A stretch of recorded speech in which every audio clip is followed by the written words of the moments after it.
श्री कृष्ण गोविंद हरे मुरारी, हे नाथ नारायण वासुदेवा। श्री कृष्ण गोविंद हरे मुरारी, हे नाथ नारायण वासुदेवा। हे नाथ नारायण वासुदेवा, हे नाथ नारायण वासुदेवा। श्रीमद्भागवत पुराण नवम स्कंद अथ चतुर्थो अध्याय। नाभाग और अम्बरीश की कथा। श्री शुकवाच। नाभागो न भगापत्यं यम ततं भ्रातरः कविं याविष्ठं व्यभजनदायं ब्रह्मचारिणमागतं। भ्रातरो भाङ्क्त किं मयं भजाम पितरं तव, त्वां ममार्यास्तता भाङ्क्षुर्मा पुत्रक तदाद्रथा। श्री सुखदेव जी कहते हैं, परीक्षित, मनु पुत्र नभक का पुत्र था नाभाग। जब वह दीर्घकाल तक ब्रह्मचर्य का पालन करके लौटा, तब बड़े भाइयों ने अपने से छोटे किंतु विद्वान भाई को हिस्से में केवल पिता को ही दिया। संपत्ति तो उन्होंने पहले ही आपस में बांट ली थी। उसने अपने भाइयों से पूछा, भाइयों आप लोगों ने मुझे हिस्से में क्या दिया है? तब उन्होंने उत्तर दिया कि हम तुम्हारे हिस्से में पिताजी को ही तुम्हें देते हैं। उसने अपने पिता से जाकर कहा, पिताजी मेरे बड़े भाइयों ने हिस्से में मेरे लिए आपको ही दिया है। पिता ने कहा, बेटा तुम उनकी बात न मानो। इमे अंगीरस सत्रमासतेद्य सुमेधसः षष्ठम षष्ठमुपेत्याह कवे मुह्यन्ति कर्मणि। तांस्त्वं संशय सूक्ते द्वे वैश्वदेवे महात्मनः ते सर्वयन्तो धनं सत्र परिशेषितमात्मनः। दास्यन्ति ते तथान गच्छ तथा स कृतवान् यथा, तस्मै दत्त्वा ययुः स्वर्गं ते सत्र परिशेषितं। तं कश्चित् स्वीकरिष्यन्त पुरुषः कृष्णदर्शनः उवाचोत्तरतोऽभ्येत्य ममेदं वास्तुकं वसु। मेदं ऋषिभिर्दत्तमिति तर्हि स्वं मानवः स्यान्नो ते पितरि प्रश्न पृष्टवान् पितरं तथा। यज्ञवास्तु गतं सर्वमुच्छिष्ट मृषयः क्वचित् चक्रुर्विभागं रुद्राय स देवः सर्वमर्हति। नाभाग्रस्तं प्रणम्याह तवेश किल वासुकम् इत्याह मे पिता ब्रह्मच्छिरसा त्वां प्रसादये। तत ते पिता वदद धर्मं त्वं च सत्यप्रभाससे। ददामि ते मंत्रदृशे ज्ञानम ब्रह्म सनातनम। देखो, ये बड़े बुद्धिमान अंगिरस गोत्र के ब्राह्मण इस समय एक बहुत बड़ा यज्ञ कर रहे हैं, परंतु मेरे विद्वान पुत्र वे प्रत्येक छठे दिन अपने कर्म में भूल कर बैठते हैं।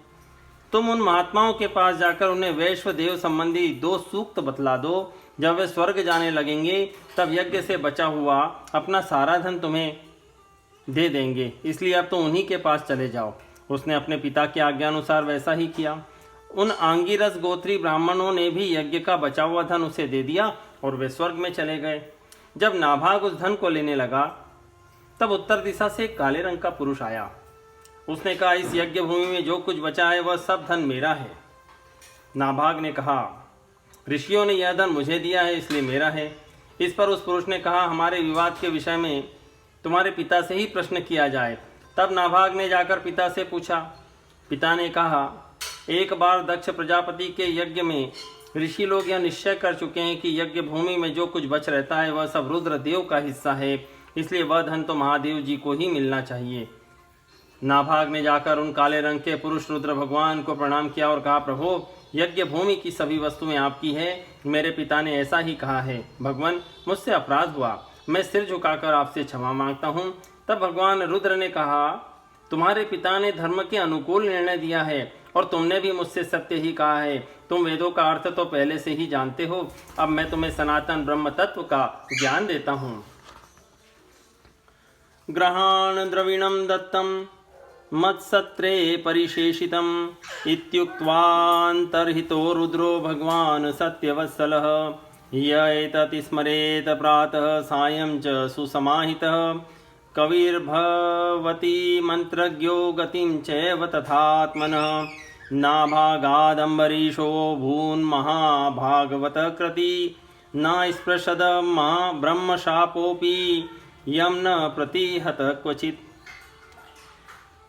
यहाँ यज्ञ में बचा हुआ मेरा जो अंश है, यह धन भी मैं तुम्हें ही दे रहा हूँ, तुम इसे स्वीकार करो। इतना कहकर सत्य प्रेमी भगवान रुद्र अंतर्ध्यान हो गए।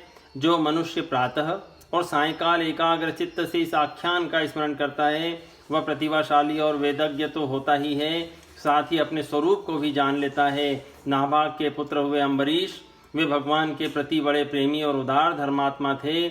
जो ब्रह्मशाप कभी नहीं रोका जा सका, वह भी अम्बरीश का स्पर्श न कर सका। राजोवाच भगवच्छ्रोतुमिच्छामि राजर्षेस्तस्य धीमतः न प्राबुध यत्र निर्मुक्तो ब्रह्मदंडो दुरस्तयः। राजा परीक्षित ने पूछा, भगवन, मैं परम ज्ञानी राजर्षि अम्बरीश का चरित्र सुनना चाहता हूँ। ब्राह्मण ने क्रोधित होकर उन्हें ऐसा दंड दिया जो किसी प्रकार टाला नहीं जा सकता, परंतु वह भी उनका कुछ न बिगाड़ सका।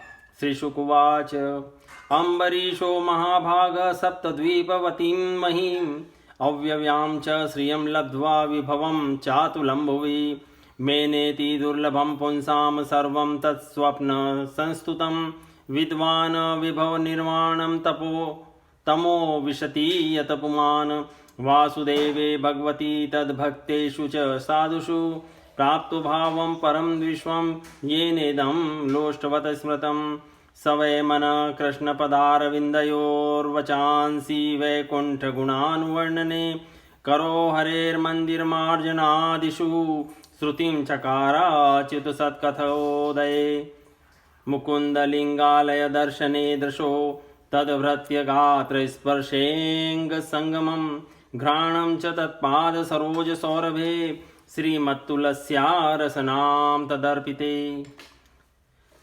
श्री सुखदेव जी ने कहा, परीक्षित, अम्बरीश बड़े भाग्यवान थे।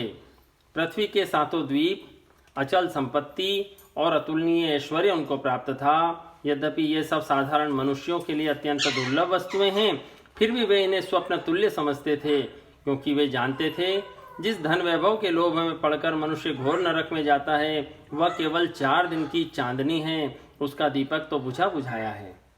भगवान श्री कृष्ण में और उनके प्रेमी साधुओं में उनका परम प्रेम था। उस प्रेम के प्राप्त हो जाने पर तो यह सारा विश्व और इसकी समस्त संपत्तियां मट्टी के ढेले के समान जान पड़ती हैं। उन्होंने अपने मन को श्री कृष्णचंद्र के चरणाविंद युगल में, वाणी को भगवद गुणानुवर्णन में, हाथों को श्री हरि मंदिर के मार्जन सेचन में और कानों को भगवान की अच्युत मंगलमयी कथा के श्रवण में लगा रखा था। उन्होंने अपने नेत्र मुकुंद मूर्ति एवं मंदिरों के दर्शन में, अंग अंग भगवत भक्तों के शरीर स्पर्श में, नासिका उनके चरण कमलों पर चढ़ी श्रीमती तुलसी के दिव्य गंध में और रसना जिह्वा को भगवान के प्रति अर्पित नैवेद्य प्रसाद में संलग्न कर दिया था।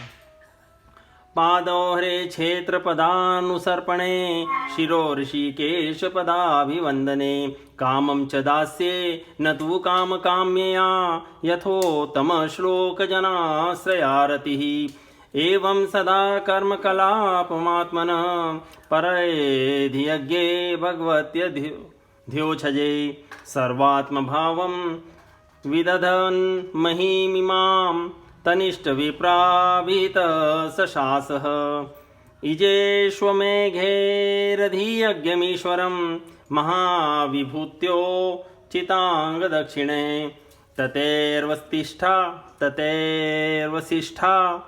सितगौतमादिभिः धन्वन्यभिस्त्रोतमसो सरस्वतीं यस्य क्रतुषु गीर्वाणे सदस्या ऋत्विजोजना तुल्यरूपाशा निमिषा व्यदृशन्त सुवासस स्वर्गो न प्रार्थितो यस्य मनुजये रमरप्रिय शृण्वद्भिरूपगायद्भिरुत्तम श्लोकचेष्टितं संरद्धयन्ति तान् कामा स्वराज परिभाविता दुर्लभानापि सिद्धानां मुकुन्दं हृदि पश्यतः साहित्यं भक्तियोगेन तपोयुक्तेन पार्थिवः स्वधर्मेण हरिं प्रीणन् संगान् सर्वाचनैर्जहो।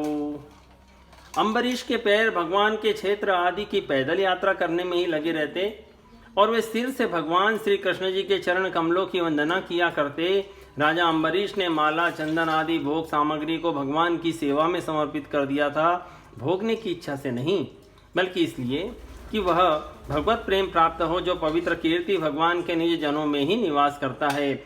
इस प्रकार उन्होंने अपने सारे कर्म यज्ञ पुरुष इंद्रियातीत भगवान के प्रति उन्हें सर्वात्मा एवं सर्वस्वरूप समझकर समर्पित कर दिए थे और भगवत भक्त ब्राह्मणों की आज्ञा के अनुसार वे इस पृथ्वी का शासन करते थे।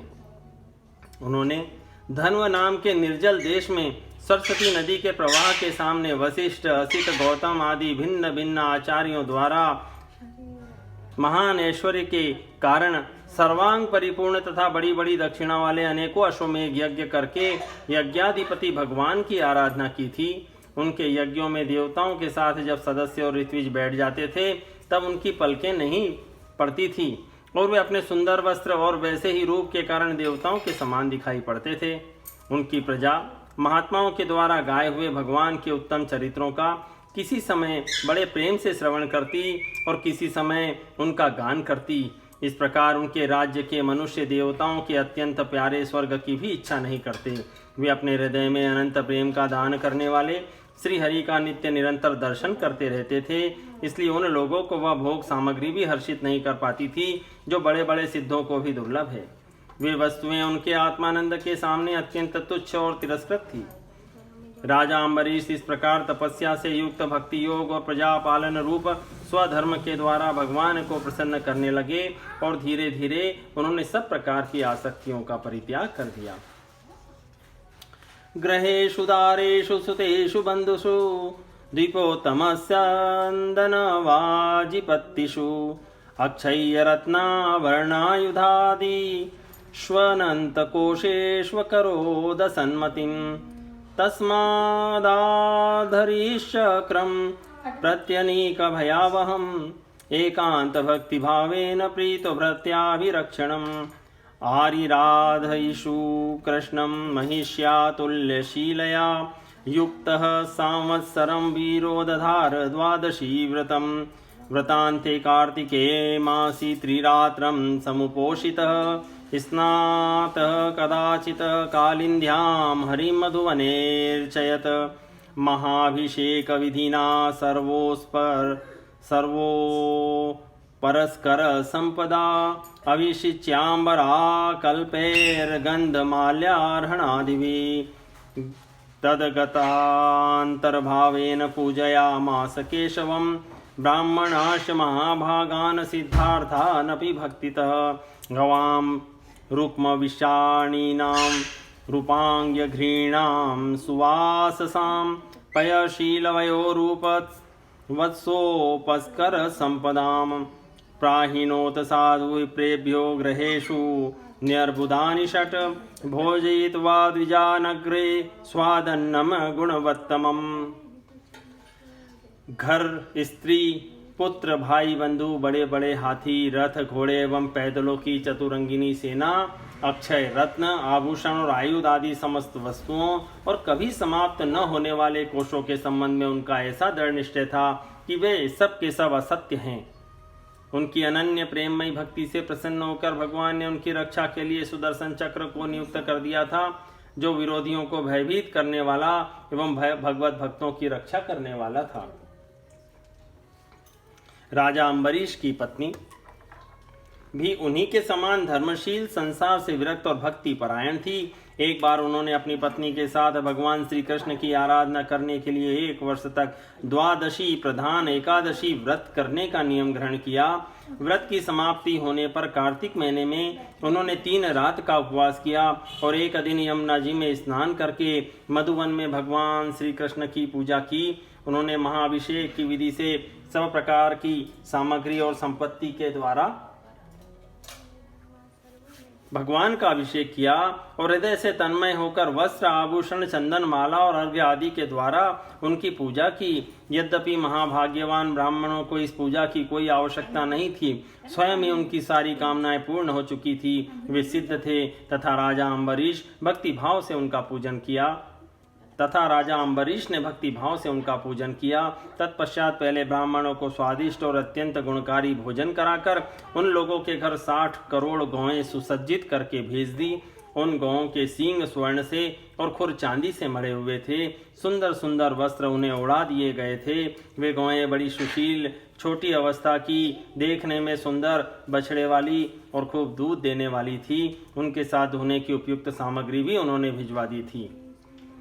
लब्ध कामेरनुज्ञात पारणायोपचक्रमे तस्य तर्ह्य तिथि साक्षात् दुर्वासा भगवान भूत तमानर्चातिथिं भूप प्रत्युत्थानासनार्हणे ययाचेभ्य व्यवहाराय पादमूलमुपागतः प्रतिनन्द्य स तद्ध्याञ्च्या कर्मुमावश्यकं गतः निमज्ज बृहद ध्यायन कालन्दी सलिले शुभे मुहूर्तार्धावशिष्टायां द्वादश्यां पारणं प्रति चिन्तयामास धर्मज्ञो द्विजयस्तधर्मसङ्कटे ब्राह्मणातिक्रमे दोषो द्वादश्यां यदपारणे यत्कृत्वा साधु मे भूयाद धर्मो वा न मां स्पृशेत् अम्भसा केवलेनाथ करिष्ये व्रतपारणं प्राहुरभक्षणं विप्राह्यशितं नाशितं च तत् इत्यपप्राश्य राजर्षिश्चिन्तयन् मनसाच्युतं प्रत्यचष्ट कुरुश्रेष्ठ द्विजागमनमेव सः दुर्वासा यमुनाकूलात् कृतावश्यकागतः राज्ञाभिनन्दितस्य बुबुधे चेष्टितं धिया। जब ब्राह्मणों को सब कुछ मिल चुका तो राजा ने उन लोगों से आज्ञा लेकर व्रत का पारण करने की तैयारी की। उस समय शाप और वरदान देने में समर्थ स्वयं दुर्वासा जी भी उनके अतिथि के रूप में पधारे। राजा अम्बरीश उन्हें देखकर ही उठकर खड़े हो गए, आसन देकर बिठाया। विविध सामग्रियों से अतिथि के रूप में आए हुए दुर्वासा जी की पूजा की। उनके चरणों में प्रणाम करके अम्बरीश ने भोजन के लिए प्रार्थना की। दुर्वासा जी ने अम्बरीश की प्रार्थना स्वीकार कर ली और इसके बाद आवश्यक कर्मों से निवृत्त होने के लिए वे नदी तट पर चले गए। वे ब्रह्म का ध्यान करते हुए यमुना के पवित्र जल में स्नान करने लगे। इधर द्वादशी केवल घड़ी भर शेष रह गई थी। धर्मज्ञ अम्बरीश ने धर्म संकट में पड़कर ब्राह्मणों के साथ परामर्श किया। उन्होंने कहा, ब्राह्मण देवताओं, ब्राह्मण को बिना भोजन कराए स्वयं खा लेना और द्वादशी रहते पारण न करना दोनों ही दोष है। इसलिए इस समय जैसा करने से मेरी भलाई हो और मुझे पाप न लगे ऐसा काम करना चाहिए। तब ब्राह्मणों के साथ विचार करके उन्होंने कहा, ब्राह्मणों, श्रुतियों में ऐसा कहा गया है कि जल पी लेना भोजन करना भी है, नहीं भी करना है। इसलिए इस समय केवल जल से पारण किए लेता हूँ।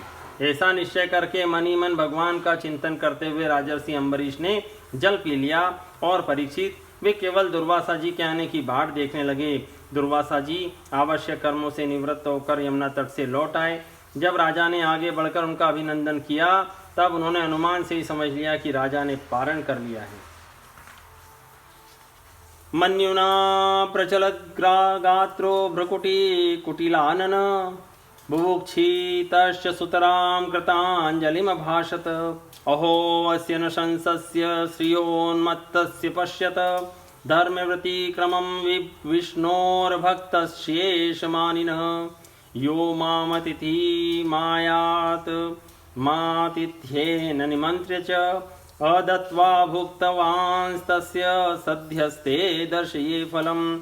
एवं ब्रुवाण उत्कृत्य जटां रोषविदीपितः तया स निर्ममे तस्मै कृत्या कालानलोपमां तामापतन्ती ज्वलन्तीमसिंहस्तां पदा भुवं वेपयन्ती समुदीक्ष्य न चचाल पदा नृपः।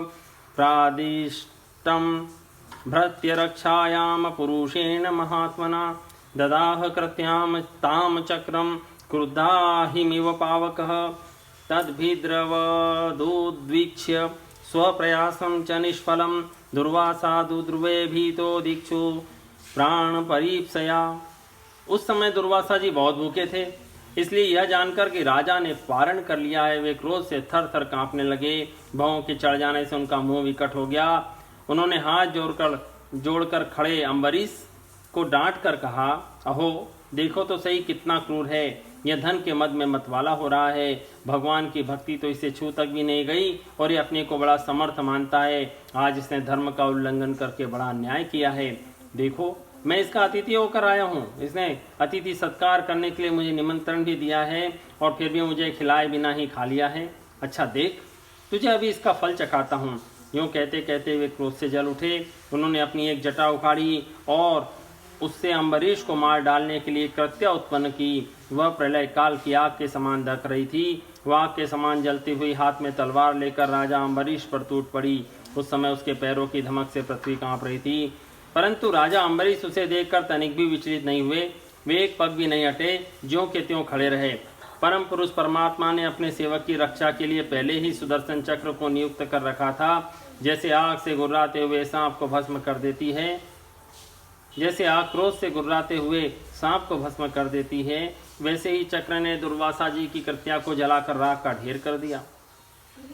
जब दुर्वासा जी ने देखा कि मेरी बनाई हुई कृत्या तो जल रही है और चक्र मेरी ओर आ रहा है, तब वे भयभीत हो अपने प्राण बचाने के लिए जी छोड़कर एकाएक भाग निकले। तमन्वधावद भगवदंथांगम दावाग्निरुद्धूत शिखो यथाहिम तथानुशक्तं मुनिरीक्षमाणो गुहां विविक्षु प्रससार मेरो दिशो न भक्षमां विवरान् समुद्राल्लोकान् सपालान् त्रिदिवं गतः सः यतो यतो धावति तत्र तत्र सुदर्शनं प्रसहं ददर्श अलब्धनाथ स यदा कुतश्चित् संत्रस्तचित्तो रणमेषमाणः देवं विरिञ्चं समगाद विधात स्त्राह्यात्मयोने जितते जसो माम। जैसे ऊंची ऊंची लपटों वाला दावानल सांप के पीछे दौड़ता है, वैसे ही भगवान का चक्र उनके पीछे दौड़ने लगा। जब दुर्वासा जी ने देखा कि चक्र तो मेरे पीछे लग गया है, तब सुमेरु पर्वत की गुफा में प्रवेश करने के लिए वे उसी की ओर दौड़ पड़े। दुर्वासा जी दिशा, आकाश, पृथ्वी, अतल वितल आदि लोक के नीचे के लोक, समुद्र, लोकपाल और उनके द्वारा सुरक्षित लोक और स्वर्ग तक गए, परंतु जहां जहां वे गए वहीं वहीं उन्होंने असह्य तेज वाले सुदर्शन चक्र को अपने पीछे लगा देखा। जब उन्हें कहीं भी कोई रक्षक न मिला, तब तो वे और भी डर गए। अपने लिए त्राण ढूंढते हुए वे देव शिरोमणि ब्रह्मा जी के पास गए और बोले, ब्रह्मा जी आप स्वयंभू हैं, भगवान की इस तेजोमय चक्र से मेरी रक्षा कीजिए। ब्रह्मोवाच स्थानं मदीय सह विश्वमेतत् क्रीडावसाने द्विपरार्ध संगे भ्रूभृंग मात्रेण हि संदिधक्षो कालात्मनो यस्य तिरो भविष्यति अहं भवो दक्ष भृगु प्रधाना प्रजेश भूतेश सुरेश मुख्यः सर्वे वयं यन्नियमं प्रपन्ना मूर्ध्यन् पितं लोकहितं वहामः। प्रत्याख्यातो विरिञ्चेन विष्णुचक्रोपतापितः दुर्वासा शरणं यातः सर्व कैलासवासिनम्। ब्रह्मा जी ने कहा, जब मेरी दो परार्थ की आयु समाप्त होगी और काल स्वरूप भगवान अपनी यह सृष्टि लीला समेटने लगेंगे और इस जगत को जलाना चाहेंगे, उस समय उनके भ्रूभंग मात्र से यह सारा संसार और मेरा यह लोक भी लीन हो जाएगा। मैं शंकर जी, दक्ष, भृगु आदि प्रजापति, भूतेश्वर, देवेश्वर आदि सब जिनके बनाए हुए नियमों में बंधे हैं तथा जिनकी आज्ञा शिरोधार्य करके हम लोग संसार का हित करते हैं, उनके भक्त के द्रोही को बचाने के लिए हम समर्थ नहीं हैं। तब ब्रह्मा जी ने इस प्रकार दुर्वासा को निराश कर दिया। तब भगवान के चक्र से संतप्त होकर वे कैलाशवासी भगवान शंकर की शरण में गए। श्री रुद्रवाच वयं न तात प्रभवाम भूम्नि यस्मिन् परेण्येऽप्यज जीवकोशः भवन्ति काले न भवन्ति हि दृशः सहस्रशो यत्र वयं भ्रमामः। श्री कैल महादेव जी ने कहा, दुर्वासा जी, जिन अनंत परमेश्वर में ब्रह्मा जैसे जीव और उनके उपाधि कोश, उपाधिभूत कोश, इस ब्रह्मांड के समान ही अनेकों ब्रह्मांड समय पर पैदा होते हैं और समय आने पर फिर उनका पता भी नहीं चलता, जिनमें हमारे जैसे हजारों चक्कर काटते रहते हैं, उन प्रभु के संबंध में हम कुछ भी करने की सामर्थ्य नहीं रखते। अहम सनत कुमारश्च नारदो भगवान ज कपिलो पांतरतमो देवलो धर्मासुरी मरीचि प्रमुखाश्च चान्ये सिद्धेशा पारदर्शना विदाम न वयं सर्वे यन्माया मायया व्रता तस्य विश्वेश्वरस्येदं शस्त्रं दुर्विषहं हि न त्वमेव शरणं याहि हरिस्तेषं विधास्यति। ततो निराशो दुर्वासः पदं भगवतो ययो वैकुण्ठाख्यं यदध्यास्ते श्रीनिवास श्रियासः संदय्यमानो जितशस्त्रवहिन्ना तत्पादमूले पतितः सवे पथुः आहाच्युतानन्द सदीप्सित प्रभो कृतागसम्मावहि विश्वभावन अजानता ते परमानुभावं कृतं मयाघम भवतः प्रियाणां विदेहि तस्यापचितिं विधात मूर्छेत यन्नाम्न्युदिते नारकोऽपि। मैं सनत कुमार, नारद, भगवान ब्रह्मा, कपिल देव, अपांतरतम, देवल, धर्म, आसुरी तथा मरीचि आदि दूसरे सर्वज्ञ सिद्धेश्वर, ये सभी हम सभी भगवान की माया को नहीं जान सकते, क्योंकि हम उसी माया के घेरे में हैं। यह चक्र उन विश्वेश्वर का शस्त्र है, यह हम लोगों के लिए असह्य है। तुम उन्हीं की शरण में जाओ, वे भगवान ही तुम्हारा मंगल करेंगे। वहां से भी निराश होकर दुर्वासा भगवान के परम धाम वैकुंठ में गए। लक्ष्मीपति भगवान लक्ष्मी के साथ वहीं निवास करते हैं। दुर्वासा जी भगवान के चक्र की आग से जल रहे थे। वे कांपते हुए भगवान के चरणों में गिर पड़े। उन्होंने कहा, हे अच्युत, हे अनंत, आप संतों के एकमात्र वांछनीय हैं। प्रभो, विश्व के जीवनदाता मैं अपराधी हूँ, आप मेरी रक्षा कीजिए। आपका परम प्रभाव न जानने के कारण ही मैंने आपके प्यारे भक्त का अपराध किया है। प्रभु, आप मुझे उससे बचाइए। आपके तो नाम का ही उच्चारण करने से नार की जीव भी मुक्त हो जाता है।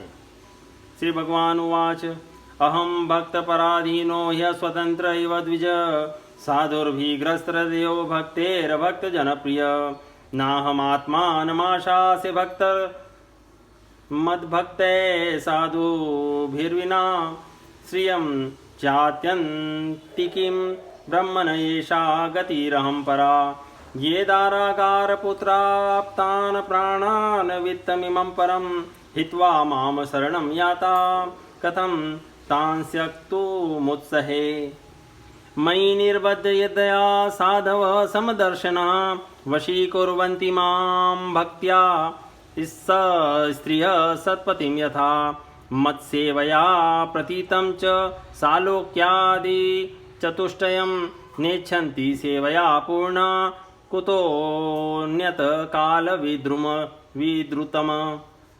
साधवो हृदयं मह्यं साधूनां हृदयं त्वहं मदन्यत ने ते न जानन्ति नाहं तेभ्यो मनागपि उपायं कथयिष्यामि तव विप्र शृणुष्व यत्तत् अयं ह्यात्माभिचारस्ते ततस्तं यातु वै भवान् साधुषु प्रहितं तेज प्रहर्तु कुरुते शिवं तपो विद्या च विप्राणां निःश्रेयस्करे उभे ते एव दुर्विनीतस्य कल्पेते कर्तुरन्यथा बृहन्तदगच्छ भद्रं ते नाभागतनयं नृपं क्षमापय महाभागं ततः शांतिर्भविष्यति।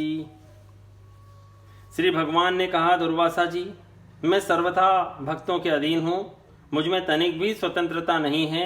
मेरे सीधे साधे सरल भक्तों ने मेरे हृदय को अपने हाथ में कर रखा है। भक्तजन मुझसे प्यार करते हैं और मैं उनसे। ब्रह्मन, अपने भक्तों का एकमात्र आश्रय मैं ही हूँ, इसलिए अपने साधु स्वभाव भक्तों को छोड़कर मैं न तो अपने आप को चाहता हूँ और न अपनी अर्धांगिनी विनाश रहित लक्ष्मी को। जो भक्त स्त्री, पुत्र, ग्रह, गुरुजन, प्राण, धन, यलोक और परलोक सबको छोड़कर केवल मेरी शरण में आ गए हैं, उन्हें छोड़ने का संकल्प भी मैं कैसे कर सकता हूँ। जैसे सती स्त्री अपने पातिव्रत्य से सदाचारी पति को वश में कर लेती है, वैसे ही मेरे साथ अपने हृदय को प्रेम संबंध से बांध रखने वाले समदर्शी साधु भक्ति के द्वारा मुझे अपने वश में कर लेते हैं।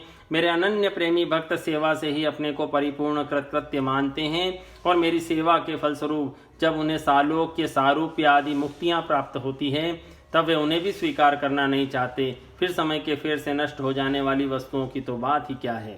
दुर्वासा जी, मैं आपसे और क्या कहूँ। मेरे प्रेमी भक्त तो मेरे हृदय हैं और उन प्रेमी भक्तों का हृदय स्वयं मैं हूँ। वे मेरे अतिरिक्त और कुछ नहीं जानते तथा मैं उनके अतिरिक्त और कुछ भी नहीं जानता। दुर्वासा जी सुनिए, मैं आपको एक उपाय बताता हूँ जिसका अनिष्ट करने से आपको इस विपत्ति में पढ़ना पड़ा है। आप उसी के पास जाइए। निरपराध साधुओं के अनिष्ट की चेष्टा से अनिष्ट करने वाले का ही अमंगल होता है। इसमें संदेह नहीं कि ब्राह्मणों के लिए तपस्या और विद्या परम कल्याण के साधन हैं, परंतु यदि ब्राह्मण उद्दंड और अन्यायी हो जाए तो वे ही दोनों उल्टा फल देने लगते हैं। दुर्वासा जी, आपका कल्याण हो। आप नाभाग नंदन परम भाग्यशाली राजा अम्बरीश के पास जाइए और उनसे क्षमा मांगिए, तब आपको शांति मिलेगी। इति श्रीमद्भागवते महापुराणे पारमहंस्यां संहितायां नवम स्कंधे अम्बरीश चरिते चतुर्थोऽध्याय संपूर्णम्।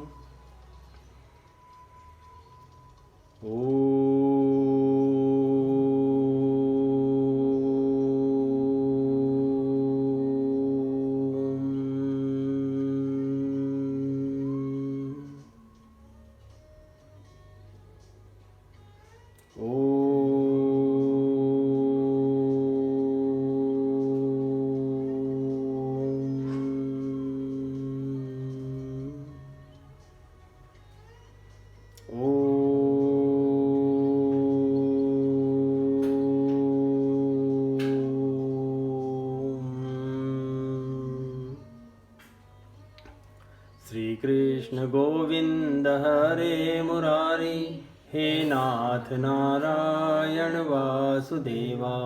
श्री कृष्ण गोविंद हरे मुरारी, हे नाथ नारायण वासुदेवा। हे नाथ नारायण वासुदेवा, हे नाथ नारायण वासुदेवा।